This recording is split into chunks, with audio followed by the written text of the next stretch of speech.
फिर से उसी बात पे अड़ गए हैं कि मोदी जी की डिग्री सार्वजनिक करो। पहले ही अमित शाह एक बार उनकी डिग्री सार्वजनिक कर चुके हैं और गुजरात यूनिवर्सिटी पहले ही अपनी वेबसाइट पे वो डिग्री डाल चुके हैं। उस डिग्री को फर्जी कहने पर और उस यूनिवर्सिटी को फर्जी डिग्री डालने के आरोप में केजरीवाल ही ऐसा आरोप लगाया था, इसलिए केजरीवाल को पहले ही कोर्ट के बहुत सारे धक्के खा चुका है और बार बार जाके माफी भी मांग रहा है, लेकिन माफी नहीं मिल रही है। जिसको लगता हो कि वो यूनिवर्सिटी ने झूठा सर्टिफिकेट डाला है तो वहां पर उस यूनिवर्सिटी पे सवाल उठाओ, वो यूनिवर्सिटी तुम केस ठोकेगी, आपको समझ में आ जाएगा। केजरीवाल को समझ में आ गया है।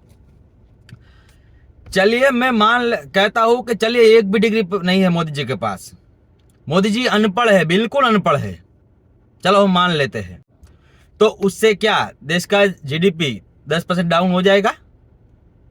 या तो उनके पास डिग्री है तो देश महासत्ता बन जाएगा। मतलब तुम्हारे पास मुद्दे उठाने के लिए बहुत सारे मुद्दे हैं, पर घूम घूम के वहीं पर आकर रुकते, क्योंकि तुम्हें सूझ ही नहीं रहा तुम्हें करना क्या है। अगर डिग्रियों से सब कुछ होता तो इससे पहले मनमोहन जी थे ही ना, वो तो बहुत ज्यादा पढ़े लिखे थे, फिर भी देखिए उनकी कितनी ज्यादा इज्जत थी कि सिक्योरिटी वाला उसको साइड में कर देता था, एक नौकर की तरह साइड में हो जाओ, महारानी जी आ रहे हैं। वो फोटो आपने सबने देखा ही होगा, वीडियो आप सबने देखा ही होगा। विदेश से कोई आएगा तो उससे मिलेंगे सोनिया गांधी जी और मनमोहन जी साइड में बैठे होंगे, इतनी ज्यादा इज्जत थी उनकी। पढ़े लिखे बहुत ज्यादा थे, ज्ञानी आदमी थे, फिर भी भारत का कई टन सोना बाहर रखना पड़ रहा था और पैसे लेने पड़ रहे थे। वही सोना अभी ये चाय वाला अनपढ़ आदमी वापस लेके आ रहा है।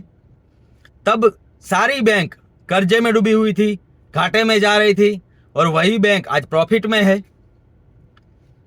मतलब उस समय आत्मनिर्भर भारत और स्वदेशी चीजों का जब शुरुआत मोदी जी ने किया तो पूरा विपक्ष हंस रहा था, जो पढ़ा लिखा विपक्ष है वो हंस रहा था और चाय वाला स्वदेशी की बात कर रहा था, आत्मनिर्भर भारत की बात कर रहा था, डिजिटल इंडिया की बात कर रहा था।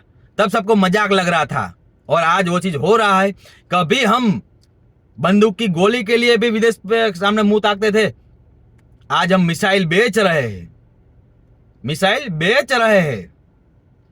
कभी उस बहुत पढ़े लिखे अर्थशास्त्र के जमाने में कश्मीर में तिरंगा लहराना भी मुश्किल था, उसी कश्मीर में आज शान से तिरंगा लहराता है और जो तिरंगे के दुश्मन है उनको ठोका जा रहा है, लगातार ठोका जा रहा है। मैं ये नहीं कह रहा 100% वहां सब सही हो गया है, नहीं हुआ है, लेकिन लगातार सफाई वहां पर हो रही है।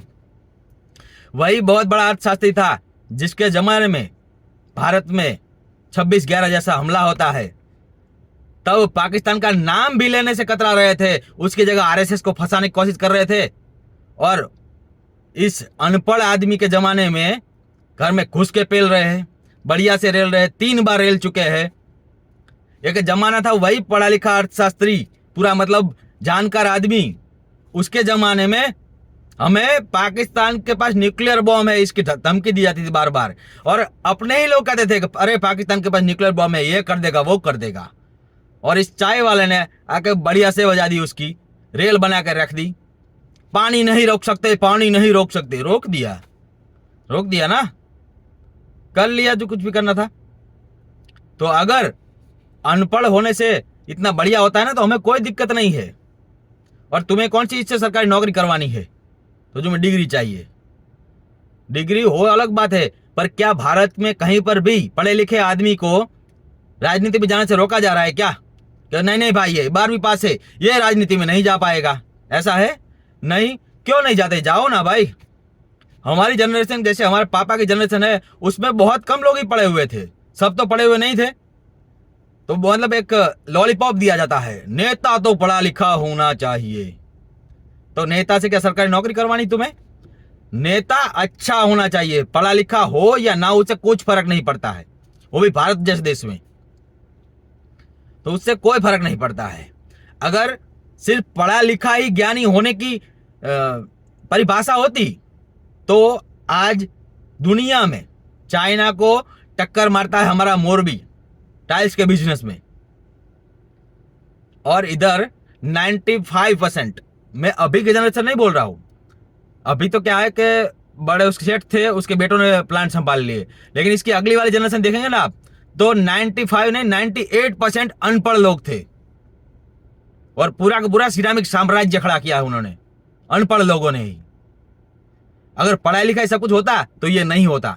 आपको अगर मोरबी के बारे में नहीं पता तो आपको बता दूं कि आपके घर में चाहे टाइल्स कोई भी लगी हो, चाहे टाइल्स कोई भी लगे हो, 98% चांस है कि वो मोरबी में ही बनी होगी। इतना टाइल्स मोरबी में बनता है।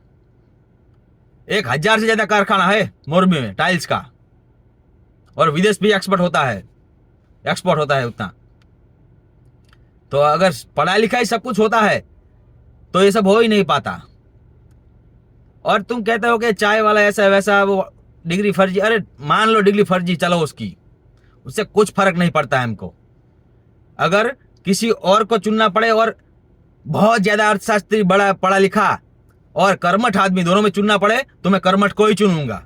मुझे डिग्री से कोई फर्क नहीं पड़ता है।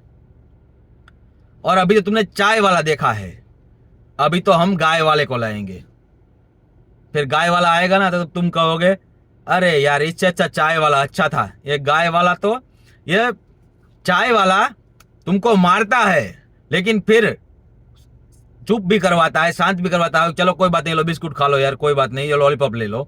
लेकिन गाय वाला जब आएगा ना तो मारेगा भी और रोने भी नहीं देगा। ऐसी हालत करेगा तुम्हारी, देखते रहना। जय जय हिंद।